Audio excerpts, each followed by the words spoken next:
Kalau lu yakin lu nggak bakal ketipu investasi bodong, selamat, lu mungkin jadi calon korban berikutnya. Karena banyak orang mikir investasi bodong itu korbannya orang-orang bodoh. Tapi faktanya banyak orang-orang yang berada yang sebenarnya juga jadi korban investasi bodong. Dan sayangnya seringkali orang yang merasa paling pintar itu justru yang kena investasi bodong. Gimana supaya kita lebih waspada dan jaga-jaga. Supaya kita nggak ketipu sama investasi bodong. Sini gue jelasin kayak anak SD.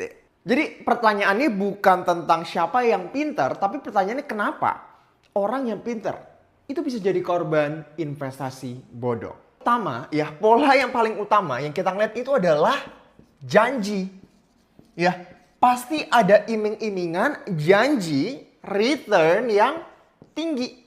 Ya, seringkali return yang ditawarkan itu tidak masuk akal.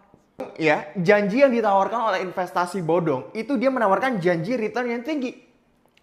10% sehari, 20% per bulan, 30% per bulan ya.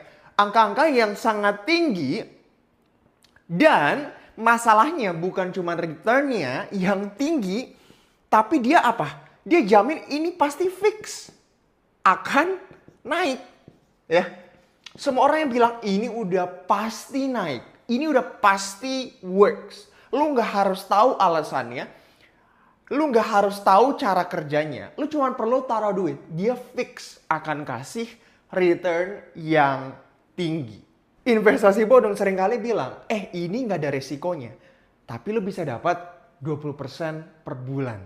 Nah bayangin teman-teman, kalau mereka ada satu orang yang udah berpercaya banget dikasih return yang tinggi, fix bakal naik dan tanpa resiko. Ya mana mungkin mereka menolak kalau udah percaya sama janjinya.